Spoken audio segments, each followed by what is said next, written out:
Gold Platinum, qu'on retrouve ici avec la coque offerte par Samsung pour la précommande. Donc ce téléphone existe en 3 couleurs différentes. On a l'or, le blanc et le noir, les 2 couleurs standards bien connues chez Samsung. On aura 32 Go minimum sur tous les Galaxy S7, qu'ils soient Edge ou pas. À l'intérieur de ce téléphone, on va retrouver un microprocesseur Exynos 8890 avec ici un écran de 5,1 pouces qui fera 577 ppi. Donc c'est un très bon écran, c'est du QHD à peu près équivalent à la 4K qu'on retrouve en magasin sur les télés et tout ça. Sur la face avant, donc on retrouve avec ici un flash LED pour les notifications, les capteurs de luminosité, un haut-parleur frontal pour pouvoir enfin téléphoner, quand même sur un téléphone c'est plutôt pas mal, et un appareil photo de 5 mégapixels qui fonctionne plutôt pas mal, bon sans plus mais voilà. À l'arrière, donc je vais vous retirer la coque pour que vous voyez quand même le complet, voilà, ça sera beaucoup mieux. Donc à l'arrière, on a un appareil photo de 12 mégapixels avec une nouvelle technologie de Samsung, le Dual Pixel, qui permet de prendre des photos de meilleure qualité dans l'obscurité. Je vous ferai une vidéo et des photos en comparaison entre un Galaxy Note 4 et ce téléphone, le Galaxy S7 Edge. Un flash LED et le capteur de cardiaque. Après on retrouve les notifications, les certificats. À l'arrière le micro USB, un haut-parleur, le micro, la prise jack 3.5. Je viendrai par la suite vous expliquer un peu les nouveaux écouteurs fournis. Et en haut, on a ici la trappe. Attendez quelques secondes. Voilà, je vais vous montrer cette nouvelle petite trappe avec une nano SIM et une micro SD. Donc voilà, enfin elle revient. On la voulait et ben on l'a. Après on aura un micro.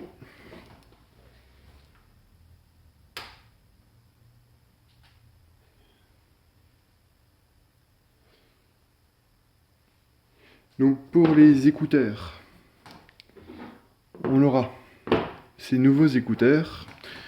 Donc voilà, écouteurs standards fournis obligatoirement en Europe par tous les constructeurs qui veulent vendre des téléphones. Un écouteur main libre. Donc voilà, bouton, volume, décroché. Donc ce sont des nouveaux écouteurs, nouvelle forme. Ils ressemblent un peu à ceux de l'iPhone, bon. Mais cette fois-ci, ils ont du caoutchouc dessus. Et ils sont assez agréables. Bon, le son, faut pas s'attendre à non plus avoir des enceintes avec des basses et tout ça. Hein. C'est des écouteurs, ça reste normal et agréable à porter. Voilà, voilà.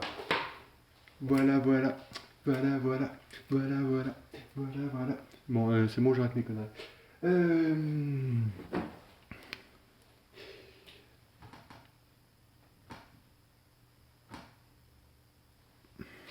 Bon, à l'intérieur de ce smartphone, qu'est-ce qu'on a? Donc on a ici, j'ai oublié de vous le préciser tout à l'heure, le capteur d'empreinte. Donc voilà, je déverrouille seulement avec mon doigt. Hop. On peut enregistrer plusieurs doigts. Je crois qu'on peut aller jusqu'à 6 doigts, si je ne me trompe. À l'intérieur, vous pouvez voir une nouvelle interface. Donc c'est l'interface TouchWiz de Samsung sur le Android Marshmallow. Ils ont fait un peu une refonte des icônes. Donc on va retrouver ici, voilà. Ils ont donné la possibilité, si on appuie longuement sur l'écran, voilà, de rajouter donc les widgets, des thèmes. Et donc voilà, ici on a le thème, et puis on peut voir ici, vite fait, les thèmes se charger. Donc d'autres thèmes pour pouvoir personnaliser son téléphone via le store de Samsung. Donc on va retourner. On a ici une nouvelle page qui s'appelle Upplay. Donc ça nous permettra d'avoir les infos qu'on pourra retrouver sur différents endroits. Ici on a toujours le tiroir à application. Ici on retrouve pareil les icônes qu'on peut modifier, retirer, voilà. On peut personnaliser toujours et encore. Ici vous pouvez voir qu'on a différentes couleurs, donc c'était déjà présent sur le Galaxy S6. Donc il suffit juste de cliquer ici et de vouloir changer sa couleur. Donc moi je me suis amusé à essayer de trier un peu les icônes par couleur. On va retrouver aussi avec ce téléphone différentes applications installées de base. Donc les dernières applications, les 3 ici et les 2 ici seront installées par moi. Donc c'est les Antutu, donc je vais vous les montrer un petit peu. Donc voilà, start. Bon, après avoir fait le test, on se retrouve avec 128 000 points. Et pour un peu plus d'infos, donc on se retrouve bien avec un Android 6.0.1, le nouveau microprocesseur de Samsung, puis le Multi T880, c'est le processeur graphique qu'ils ont rajouté puisqu'ils disent que leur téléphone est spécial gaming avec une définition d'écran 4K, donc 2560 par 1440. Après, les nouveautés de TouchWiz seront ce panneau en haut de notification qui était déjà présent, mais ils ont refait un peu une refonte des icônes avec les couleurs, donc c'est devenu blanc et bleu. C'est plutôt sympa, ça change, bon, ça fait jeune. Euh, On aura aussi sur le Galaxy Edge une nouvelle fenêtre, donc comme ça, soit sur la gauche, soit sur la droite, qui nous permet d'avoir différentes informations qu'on peut fermer. Donc ici, par exemple, c'est S-Planner, les différents plannings que vous aurez durant la journée, la météo que vous pouvez demander, voilà, et on peut le paramétrer. Donc je vais vous montrer un peu tout ce qu'on peut avoir. On peut avoir un tiroir d'application, une boussole, la lampe, une règle, ça peut être intéressant. Bon. Les différents plannings. On peut rajouter des parcours qu'on veut, des contacts rapides, des applications et même des pages web. Après, on peut changer ici le côté gauche ou droite, varier la hauteur du panneau en fonction de son doigt, de sa grandeur. On peut aussi varier la transparence. Donc là, vous n'allez pas le voir, mais si je fais ça et que je me mets maintenant sur le bord, il sera légèrement caché. Et si je recommence avec une transparence 0, voilà, là vous le voyez, il est là, il est présent. Là on le voit vraiment. Donc on peut le cacher, bon, c'est possible. Donc de base il est fourni à 30%, je trouve que c'est plutôt pas mal. On peut aussi régler la taille si on veut vraiment quelque chose de petit. Ce téléphone aussi nous permet d'utiliser l'Oculus VR, donc le GR VR de Samsung. Donc en précommande il était offert avec. Alors je l'ai testé, ça fonctionne vraiment pas mal. Je vous invite à aller voir ma vidéo que je publierai et que je mettrai le lien dans la description. Euh, Après les nouveautés, on a quasiment les mêmes applications qu'avant. Donc le mémo, les contacts, l'horloge, quasiment rien n'a changé. Ils n'ont pas vraiment refait de refonte. On retrouve ici les messages, on peut rajouter des contacts comme d'habitude. C'est identique, ça fonctionne et il garde le principe. On retrouvera aussi sur ce téléphone, donc quand on va ici, économie d'énergie et le mode ultra économie d'énergie, donc ce qui nous permet de tenir quand même un sacré bout de temps avec pas beaucoup de batterie. Donc vous allez voir, je vais vous le lancer pour voir. Donc normalement vous connaissez si vous avez déjà vu les nouveaux téléphones. On le retrouvait à partir du Samsung Galaxy S5. Donc voilà, un écran standard avec les applications de base, de quoi faire le plus simple possible. Euh, Et on désactive. Et donc, il faut aussi prendre en compte que le Galaxy S7 par rapport au S6 a une plus grosse batterie puisqu'on aura 3600 ampères. On aura aussi une petite nouveauté, c'est qu'il est waterproof, c'est-à-dire qu'il est IP68 et donc il peut aller à 1 mètre sous l'eau pendant une demi-heure et vous le ressortirez, il fonctionnera toujours. Donc merci aux toilettes, elles ne servent plus à rien pour casser son téléphone et changer régulièrement de téléphone. On aura aussi dans la boîte, donc je vous l'ai montré dans l'unboxing, ce nouvel objet.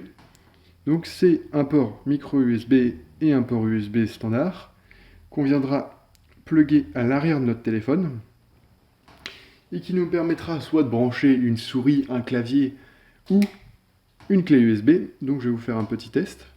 Donc là c'est une clé USB en USB 3 assez rapide, donc elle demande quand même assez de performance.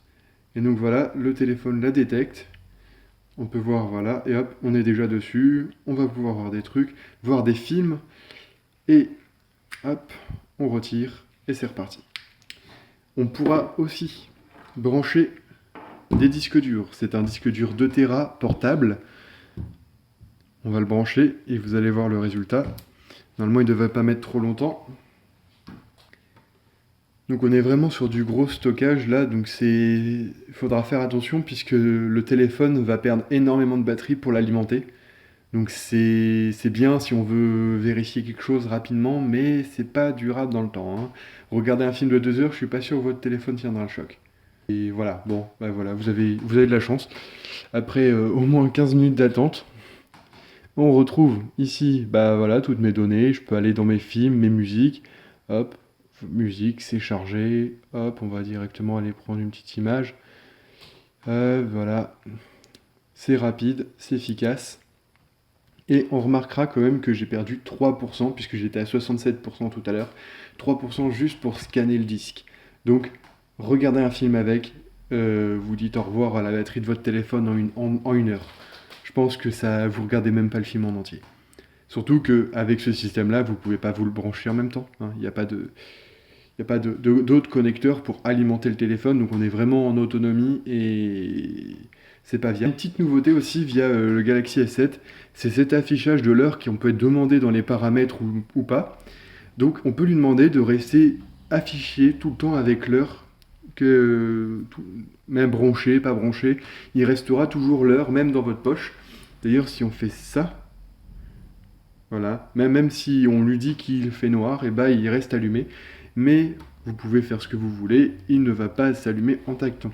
C'est-à-dire qu'ils utilisent la technologie AMOLED qui permet en fait d'allumer juste que les pixels de la date et de l'heure. Donc il consomme très peu, un peu plus que s'il était éteint, mais il consomme peu pour pouvoir afficher cette heure-là. Ce qui est assez intéressant, vous posez votre téléphone sur la table et bah vous voyez l'heure en continu. C'est agréable, ça vous évite d'avoir une montre au poignet. Bon, ça peut être assez sympa. Aussi, un nouveau point de détail par rapport au Galaxy S6, c'est qu'on se retrouve ici avec un appareil photo. Donc là, je vais essayer de vous le montrer. Voilà, il est vraiment, vraiment fin, hein. On n'avait pas ça avant. Avant, il sortait beaucoup plus. Et donc, notre appareil photo était un peu le martyr du pose de claquement de téléphone, hein. Je vous le cache pas que moi, j'ai même réussi à les casser, ces vitres-là. On va avoir aussi une résistance. Donc là, je vais essayer de vous le montrer. Voilà, hein, on a vraiment une belle résistance au niveau du téléphone. On va pouvoir y aller avant d'abîmer quelque chose. Donc ceux qui ont envie de s'asseoir sur leur téléphone, et bah, ils peuvent. Bon, je leur conseille pas, surtout pas même. Et ça fonctionnera. Normalement, ils devraient s'en sortir. Bon, sauf s'ils sont vraiment, vraiment lourds et qu'ils s'assoient comme des bourrins. Mais normalement, il tiendra. J'ai un petit jeu. Donc là, ça va être Clash Royale. Donc c'est un nouveau jeu du même style que Clash of Clans. Donc normalement j'ai descendu le son, voilà. Et donc c'est le principe. Bon bah vous pouvez le voir ici. Hop, je vais essayer de vous le mettre un peu en grand écran. Voilà, ils font des petits fluides. Il va faire un petit combat vite fait. C'est rapide. Vous avez quand même des beaux graphismes, hein, quand même, hein. Bon, le jeu est bien réalisé, mais voilà. Bon, hop, ça fait un peu de poussière, ça tape de partout, ça interagit. On a des activités. Et je voulais en venir aussi au fait que durant la partie, vous avez un nouveau petit logo qui était caché là sur le bord et qui nous permet de permettre au téléphone de retirer toutes les alertes pendant le jeu, de verrouiller les touches sensitives en bas. Donc par exemple, je vais le faire. Et donc voilà, ici, là. Ah, attendez, oula, j'ai fait des bêtises. Voilà, ici, je peux verrouiller comme je veux. Ça ne fera rien. Bon, si vous appuyez sur le bouton central, ça marchera. Mais c'est-à-dire que si vous prenez votre téléphone sur le côté et que vous posez vos doigts malencontreusement sur les bords, et ben vous êtes toujours vivant. Après, on peut réduire, on peut faire des captures d'écran et on peut même enregistrer notre partie. Donc là, on enregistre normalement. Si je ne me trompe pas. Non, je ne l'ai pas fait. Voilà. Là, ça enregistre. Donc voilà, là, je suis en train d'enregistrer ma partie. Je me fais battre, c'est magnifique. Je dis stop. Voilà. Et là, on va aller la voir. Donc là, j'en ai déjà enregistré une. Et voilà, on retrouve la même fluidité, les mêmes graphismes.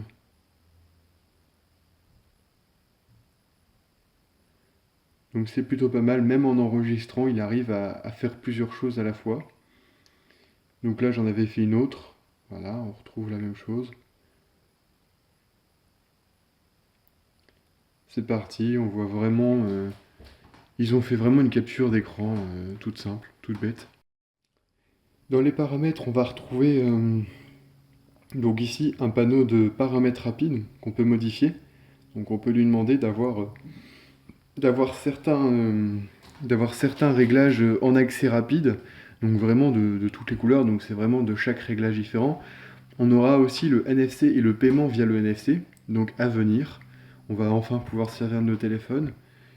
Et on a tous les réglages standards. Je voulais aussi vous montrer dans les sécurités. Voilà. On aura les empreintes. Donc voilà. Donc là j'ai 4 empreintes et on peut en faire que 4. Voilà. Donc on est limité à 4 empreintes. On peut demander ou pas de déverrouiller avec les empreintes. On est libre au choix de faire différents modes. Puisque ici, hop, voilà, on a le glissement, le modèle comme je viens de faire, le code PIN ou le mot de passe ou aucun mot de passe. Donc voilà, on dit conserver les empreintes si on a envie. Ah bon, là, je sais pas ce qu'il me demande, bon. Alors là, je filme avec le Galaxy S7 Edge. Donc on distingue. D'ailleurs, vous reverrez via les photos que je vous mettrai par la suite. Donc c'est vachement plus clair, on voit vachement bien quand même, hein. Il est... Le stabilisateur optique, d'ailleurs, voilà, vous pouvez voir un petit peu. On voit que ça fait des ralentis sur les mouvements, bon. Mais il est sympa, ça rend bien. C'est un peu flou, mais voilà. Donc voilà, là je filme avec le Galaxy Note 4. Donc bon bah vous pouvez comparer, pour le stabilisateur c'est bien plus sec.